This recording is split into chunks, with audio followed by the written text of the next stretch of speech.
Hello, good afternoon, everybody. Welcome back once again to Monday Night Roundup here on Bloodbowl Live. It's been a while. It's been a while since we've done a roundup. We didn't do a roundup after the third place game. We wanted to wait and do them both in one go when we had the final done, and we had a bit of a delay for the final. But we are here to tell you everything that happened with our last two games of the season. I can't believe it's the last two games of the season as well. Thank you for joining us. If you're joining us for our season finale here, we're going to go through the third place playoff. We're going to go through the final, and we're going to go through. We're going to tell you who's the king of the streets as well. We've got all these things coming along as well. This won't be our last broadcast of the season. I'll tell you a little bit about that later on. But it is our last roundup, so thank you for jumping on, and we will dive straight into it. I may sound a bit hoarse. I did a good solid 2 hours of karaoke at about midnight on Saturday. So I'm going to do my best to get through this without completely croaking out. And let's dive straight in with the third place game that we had: the Tetanus Hotspews versus the Word Hollow Wanderers. Two teams, two coaches that have played each other before, definitely in a tournament, possibly friendlies as well. Coaches who are very familiar with each other, and two very interesting kind of seasons. I think these two teams have had. Tetanus Hotspews, unbeaten. Up until the semi-final, really best record, better record than the Iceborne Raiders going into their semi-final. I've got a dog jumping up on my lap. They want to join me for this one. And a really tough game that they had in their semi-final as well, and unlucky to did everything they could, but maybe unlucky to not go through. Word Hollow Wanderers. Underdog story of the season, I think. Third place in the group, got through a wild card spot because of a dropout, and made it all the way, beat some really strong coaches all the way through to the semi-final. Two really good seasons here for both these teams. So it was an interesting matchup. And I think possibly something the Word Hollow Wanderers had in this season was they absolutely had dice on their side when it mattered. And I think in this game, it sounds like that just ran out just at the point to possibly go for that third place there. Let's have a little scroll down on this. It's so long since I've done one of these for a while. I need to remember what I'm doing. Scrolling down here, lots of inducements as always for the Word Hollow Wanderers. Hack Flem comes in, Bonafide Big Guy comes in, Legendary Lyman comes in, but sometimes Nuffle is not on your side, and while the Word Hollow Wanderers had the received the ball, immediately the kickoff event is a blitz, and the Pescator gets onto the ball for the Nurgle team straight away, and are able to get a touchdown on turn 5. When it's not going your way, it's not going your way, and it's not the start that the Word Hollow Wanderers would have wanted. But to give credit to the Underworld team, something we've seen them do, we've seen them score quickly this season, we've seen them not give up in games, really push forward in games, and they did get a very quick response touchdown in 2 turns with the Gutter Runner, who has been on fantastic form this season.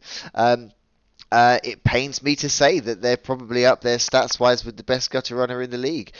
Pains me to say that as someone who took 4 Gutter Runners into this season. But really good response from Simon, just immediately zooming off and getting a score.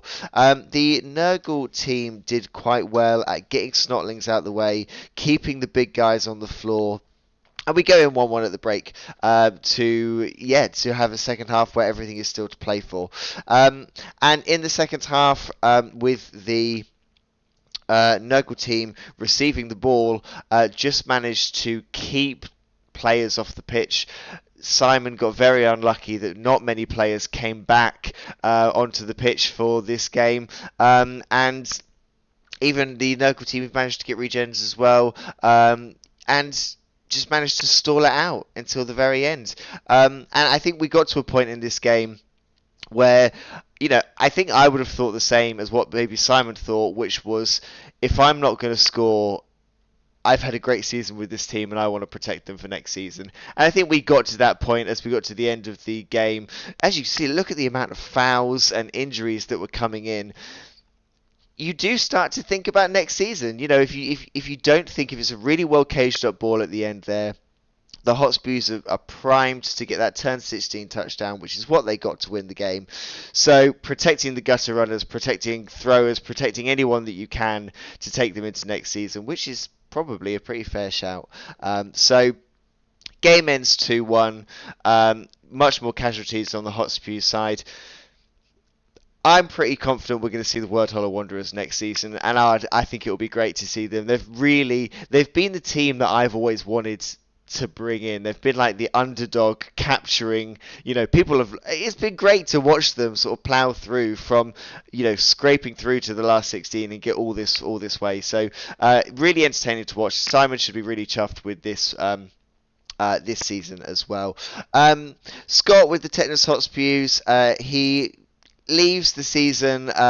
Scott will not redraft them. It's not what Scott does if he doesn't win. He leaves in third place, so huge congratulations to Scott. My understanding is his record in the last 5 seasons is semi-final, final, semi-final, final, semi-final. So maybe next year will be his year. Maybe next year will be the one where he finally clinches the title. But a really good third place coming into this team with a very interesting strategy of only taking random mutations. It's risky. Always taking random is risky anyway. Always taking the random mutations, but it's really paid off. I think he's had a lot of fun playing them. We probably won't see them again. Maybe we'll see them in a tournament or something. But congratulations to them for a good third place, a good finish, and a good season.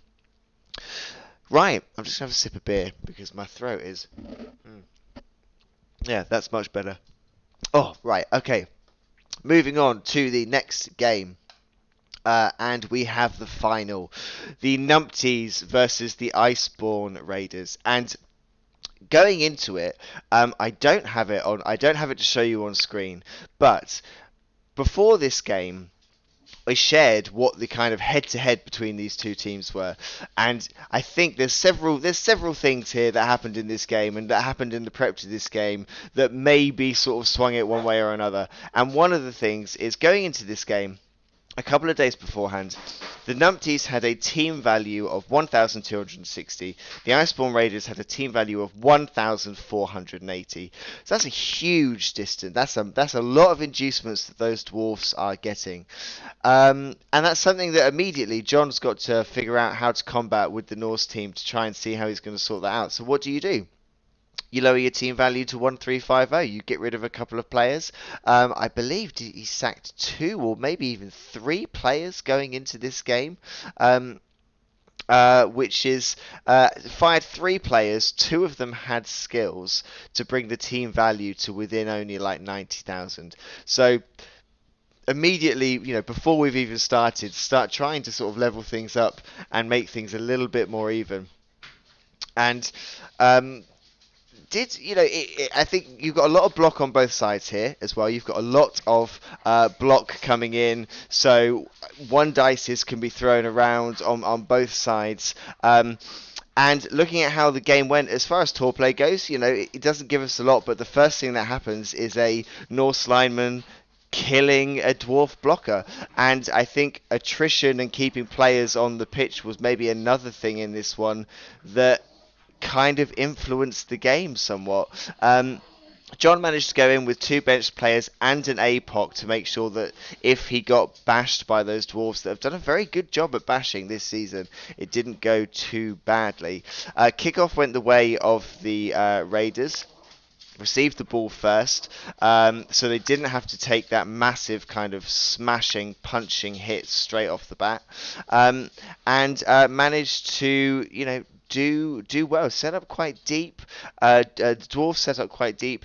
Deployed wide with the Norse team, and got the touchdown in a kind of a way that we've seen John do a lot. A touchdown on turn 8 with the Valkyrie to go in at the break with a 1-0 lead. Going into the second half then, it's I think John used an APOC to keep a badly hurt player sort of going, keep it on the bench, and second half it was 11 players on the Norse team to defend with, which is key because Elliot has exposed teams that have gone down on players very, very well this season. So really good for John to keep those players on the pitch, setting up to kind of make frenzy a possibility as well. But we know that Elliot doesn't give up and hasn't given up this season a lot. And even in this game, broke a runner through the gap on turn 8 with the ball to make a run for it, to make a go for a last turn touchdown. But with no backup, the Norse were able to pounce on it and were able to squash that threat. I mean, if you look at the way both of these teams have gone this season, I don't think a 1-0 victory. I don't think many people would tell you that a 1-0 victory maybe wasn't what was going to happen.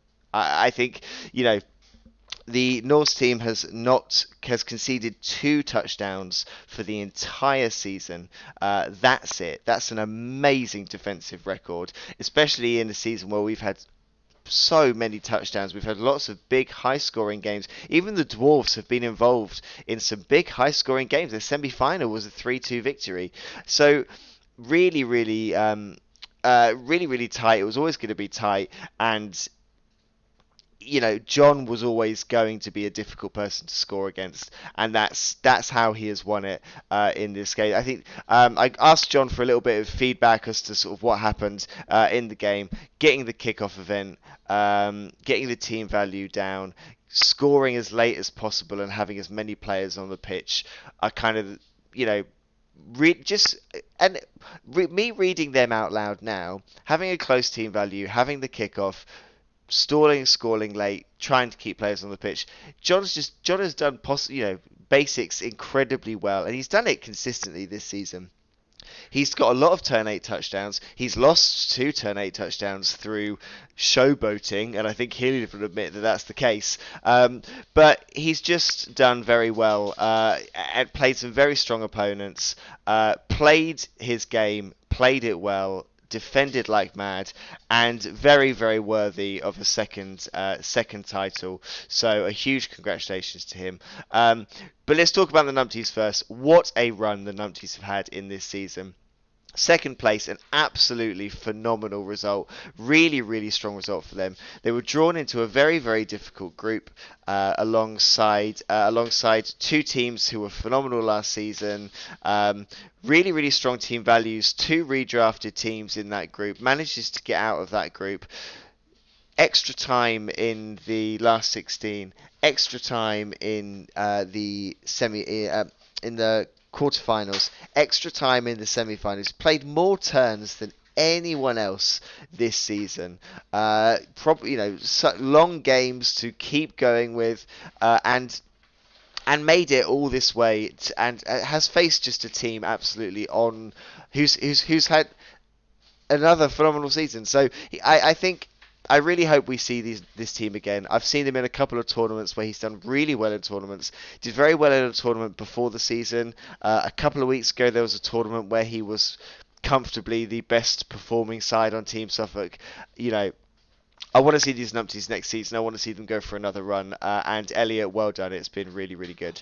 And obviously, we have to say congratulations to John for... I think just a defensive play season that has been one that I don't know whether we will see next season. 2 touchdowns over the course of 6, 7, 8, 9, 10 games in a league that has been very tight with a team that has not been redrafted. That is an amazing result. That really is. So much credit to John. Well done. Second title for him. Absolutely, he will have the biggest target on his back next season, and we will all be aiming for it. But enjoy your title as reigning champion, and I hope we see the Iceborne Raiders again next season. So that was our final. That was our last game of the season. Everyone's done such a great job. It's been such a good season this year with some really good coaches, and I'm sad that it's over. I mean, we're planning for season 6 already. Don't get me wrong, but sad that it's over.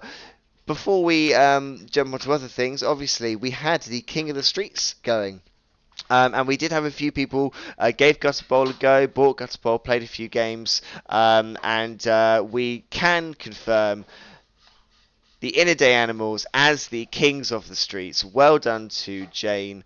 Got in there early, got some games in, had to defeat Nick's Cruel Britannia team in order to get up there at the top. And no one else was able to remove her from that position. So well done. There will be a prize for you, which you can collect. But congratulations for taking that street glory. For anyone who isn't aware, there is a kind of grudge match between Jane and the Tetanus Hotspews, the Indianos and the Tetanus Hotspews, which will be taking place at some point because she managed to get this. We'll post some information on that because that's a bit of a fun grudge match. It will be entertaining to see. But well done to Jane. Congratulations. That's it. That's it for our roundup. That's our season finale, all done. I will just now tell you that we do have one more. We'll have one more stream related to season 5 coming up. We are going to do an end of season review. I'll confirm. I'll hopefully be able to confirm in the next few days exactly when it's going to be. We'll go through the group stage. We'll go through the knockouts. We'll go through what teams were good, what teams were not so good, who surprised us, who did well, all of that stuff. We'll hopefully have some of our coaches will be joining me for that. Hopefully, we've got a couple of coaches who will be joining me for me. Yeah, we'll go through everything and give you all of the information on Season 5 in one handy place if you ever need to go back to it. So keep an eye out for that. But that is it for our Monday Night Roundup. That's it for this season, I guess, of Monday Night Roundup. Thank you so much, everyone, for watching. Thank you if you've joined the stream. Thank you if you're watching on YouTube afterwards or however you're watching this. Really appreciate all of the support that we've had doing these. It's been a lot of fun. I guess Monday Night Roundup will see you in the first week of Season 6. Until then, goodbye.